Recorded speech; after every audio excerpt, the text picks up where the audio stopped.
tous et bienvenue sur TomTom Max pour le test du tout nouveau TomTom XL IQ Route Edition deuxième génération. Ce nouveau GPS est livré dans une petite boîte en carton. À l'intérieur de celle-ci, nous trouvons le GPS. Au dos du GPS, nous trouvons le support EasyPort qui se déclipse. À l'intérieur de la boîte, nous trouvons la prise allume-cigare, tout à fait ce qu'il y a de plus classique. Nous avons aussi un câble USB pour pouvoir synchroniser le GPS et le recharger éventuellement à l'ordinateur. Et enfin, une petite documentation très succincte sur le fonctionnement du GPS. Nous allons maintenant détailler le TomTom XL IQ Route Edition, deuxième génération. L'écran du TomTom XL est protégé par un petit film à plastique que nous allons enlever. Nous avons une diagonale de 4,3 pouces, 10,9 cm. À l'arrière, nous avons le grand haut-parleur. Sur le dessus, nous avons le bouton marche-arrêt. En dessous, le connecteur pour brancher la prise USB pour synchroniser l'ordinateur. Et à côté, un petit bouton reset pour réinitialiser le GPS.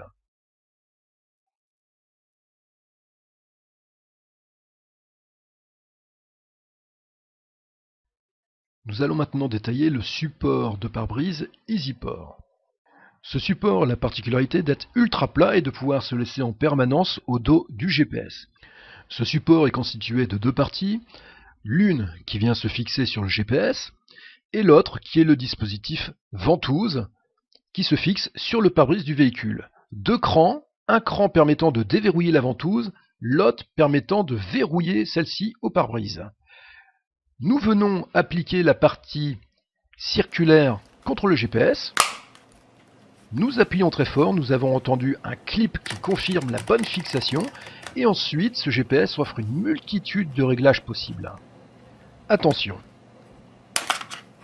Comme vous venez de le constater, lorsque parfois on essaye de régler l'inclinaison de la ventouse ou la déplacer de façon circulaire, on peut remarquer que des fois le support a tendance à se déclipser du haut-parleur. Il faut être très vigilant à très bien clipser celui-ci au risque, si ça a été mal fixé, de voir le GPS se décrocher de son support avec les éventuels dégâts que ça peut occasionner.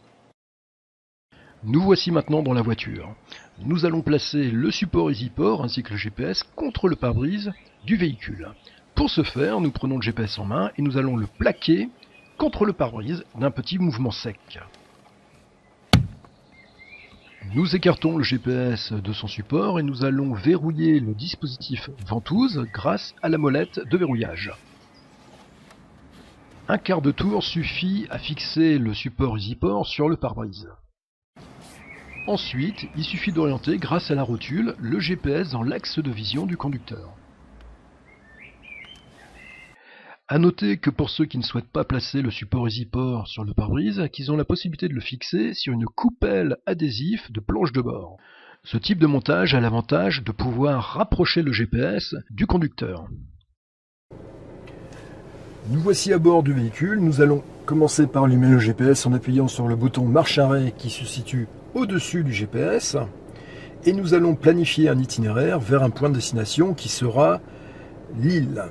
Pour ce faire, comme vous pouvez le constater, deux icônes sur le GPS. Planifier un parcours ou explorer carte. Nous allons cliquer sur l'icône planifier un parcours. Et nous allons saisir une adresse qui sera Lille.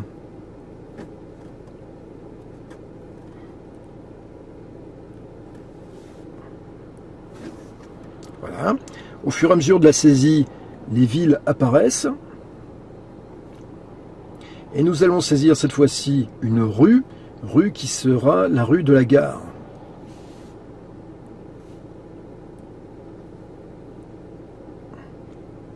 Rue de la gare. Aucun numéro de rue n'est disponible, en tout cas pour cette rue-là. Nous allons cliquer sur n'importe où. Et la planification, le calcul d'itinéraire s'exécute. Péage. On nous propose un péage, nous allons l'éviter pour éviter de payer une autoroute. Alors tout dépend de la longueur du parcours. Sur un petit parcours, la vitesse de calcul d'itinéraire est assez rapide. Sur un gros parcours, ça peut être très très long. La faute a des cartes enrichies en données IQ-Route. L'IQ-Route étant quand même un point positif puisqu'elle permet d'affiner les vitesses moyennes sur chaque type de route en fonction de l'heure de la journée. Par contre, ces données alourdissent les cartographies et ralentissent le calcul d'itinéraire, la durée de calcul d'itinéraire.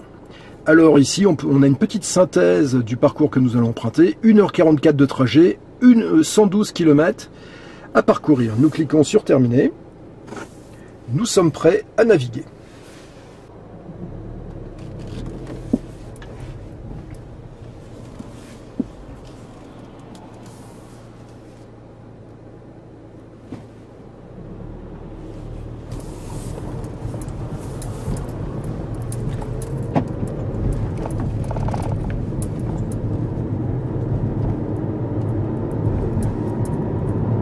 Après 100 mètres, tournez à droite, rue de Mulhouse.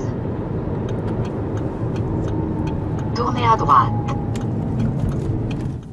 La première chose que nous pouvons constater, c'est les voies de navigation. Vous aurez remarqué que non seulement la voie vous indique de tourner à droite, tourner à gauche, ainsi que la distance, mais aussi elle vous indique le nom des rues, éventuellement le nom des villes, des directions à prendre.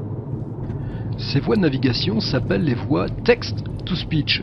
Les abréviations qu'on retrouve généralement sur les sites web, c'est TTS. Cette voie de navigation est la seule grosse nouveauté de ce GPS TomTom XL IQ-Route édition 2.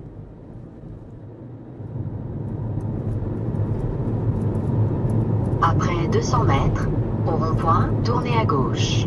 4e sortie, rue Charles Picard, puis tournez à droite.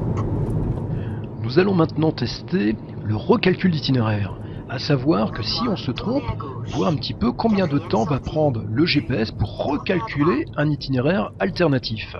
Le recalcul d'itinéraire est quelque chose de primordial, d'extrêmement important sur un GPS de navigation, car un recalcul d'itinéraire trop long peut vous faire louper une redirection.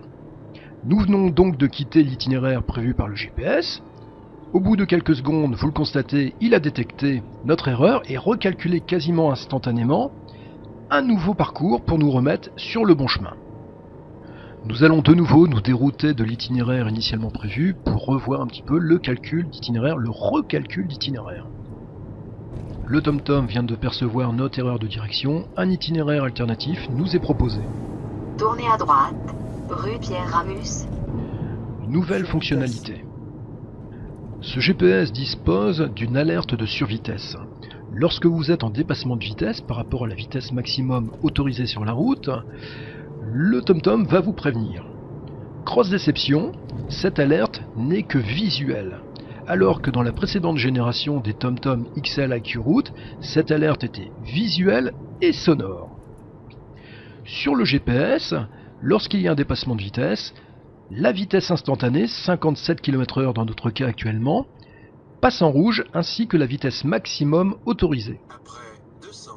L'absence d'alerte sonore en cas de dépassement de vitesse est un énorme défaut. En effet, on n'a pas l'œil rivé en permanence sur l'écran du GPS. Et dans ce cas-là, rien ne nous alerte qu'on est justement en survitesse. C'est une véritable régression par rapport à la précédente génération de TomTom XL.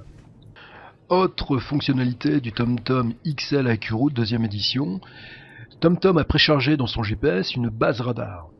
À une distance prédéfinie et non paramétrable, une alerte sonore et visuelle retentira pour vous avertir que vous êtes à l'approche d'un radar. La base TomTom ne concerne essentiellement que les radars fixes. Vous avez entendu le bip sonore. Vous avez le radar qui est positionné sur la route et en haut à gauche, vous avez la distance qui vous sépare de celui-ci ainsi que la vitesse de contrôle, 50 km/h. Il s'agit d'un radar fixe, 50 km/h. Dernière fonctionnalité que nous allons détailler, l'Advanced Lane Guidance. Cette fonctionnalité est une modélisation 3 dimensions des sorties d'autoroute ou des routes empruntées sur autoroute. Après 800 mètres, tenez à droite, à 86 en direction de Lille, puis restez sur la file de gauche. Cette fonctionnalité nous permet de bien nous repérer sur le terrain. On voit qu'il s'agit d'une 3 voies, une voie à gauche, 2 voies au milieu. Le GPS nous indique d'emprunter les 2 voies du milieu, en direction de Lille. Tenez la droite, puis restez sur la file de gauche. Cette fonctionnalité est imposée par TomTom. Il n'est plus possible de la désactiver comme c'était le cas précédemment avec le TomTom XL IQ Route première génération.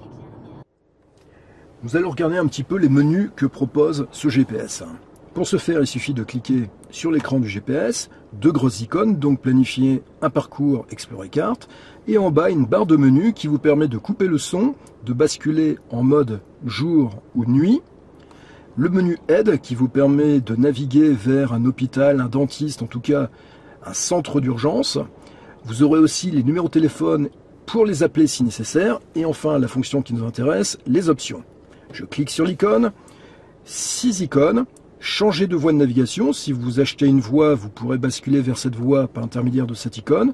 Règle horloge, changer langue, accueil et favoris, cette icône vous permet de mémoriser des points GPS, par exemple votre lieu de travail, un membre de votre famille, vous-même bien entendu.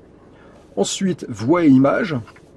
Ici, vous avez la possibilité de configurer la cartographie, la carte du mode jour ou la cartographie du mode nuit. Ici, vous avez la possibilité de modifier l'image au démarrage du GPS par celle de votre choix. Si vous en avez une qui vous plaît dans votre appareil photo numérique par l'intermédiaire du mode d'emploi que TomTom Max vous propose sur son site, vous aurez tout le processus pour installer cette photographie dans votre GPS et ainsi la voir en image de démarrage ou en image de fermeture. Tout expliqué sur TomTom Max. Enfin, l'icône modifiée, l'icône de voiture, vous permet de personnaliser l'icône de navigation par celui que vous voulez. Terminé. Voilà, terminé. Et vous avez modifié l'icône de navigation. Enfin, vous disposez d'un menu avancé. Et ici, vous avez quelques fonctions avancées, mais tout ça est très limité et ne vous permet absolument pas de personnaliser ou d'affiner les réglages d'affichage dans votre GPS. Nous arrivons à la conclusion du TomTom XL IQ Route Edition. Nous avons apprécié sur ce GPS plusieurs points, comme la simplicité d'utilisation. Ce GPS est vraiment à la portée de n'importe quel débutant. En quelques clics, le premier itinéraire, la première navigation sera possible. Tout est relativement intuitif. Ensuite, on apprécie le recalcul d'itinéraire qui est tout à fait correct et qui nous permet d'avoir une réactivité suffisante pour pouvoir être guidé sereinement vers son point de destination, même en cas d'erreur. Nous avons aussi apprécié les voies de navigation qui sont claires, nettes et précises, et notamment celle de synthèse, la text-to-speech, qui vous permet donc d'avoir l'indication du nom de la rue ou de la ville. Nous avons aussi apprécié la possibilité de personnaliser l'icône de navigation. C'est gadget, mais c'est toujours agréable. L'Advanced Line Guidance, la modélisation 3D sur les sorties d'autoroute, est aussi une aide précieuse à la navigation. On regrette simplement que celle-ci ne soit pas désactivable pour ceux à qui ça ne plaît pas. Ce GPS souffre aussi de gros défauts. On pense notamment à la non-possibilité de régler la luminosité de l'écran. Par grand soleil, l'écran n'est pas assez lumineux, on voit très mal ce qui se passe sur celui-ci, et à l'inverse, quand la pénombre arrive, l'écran est trop lumineux et vous êtes parfois ébloui. Autre point, il n'est plus possible de planifier un itinéraire à l'avance avec une multitude de points de passage obligés. Il n'est pas possible non plus de désactiver la fonction IQ Route pour accélérer les temps de calcul d'itinéraire, ou encore plus gênant, il n'y a plus d'alerte sonore en cas de dépassement de vitesse. C'est absolument incompréhensible du fait, comme on vous l'a dit tout à l'heure, qu'on n'a pas l'œil rivé en permanence sur l'écran du GPS. On regrette aussi que TomTom ait verrouillé son logiciel en imposant sa base radar payante, 30 € par an, alors que précédemment, dans les autres générations de GPS, il y avait la possibilité d'intégrer des autres bases radar d'autres fournisseurs. Mais le pire, selon nous, suite à ce fameux verrouillage du logiciel TomTom, il n'est plus possible de paramétrer des points d'intérêt.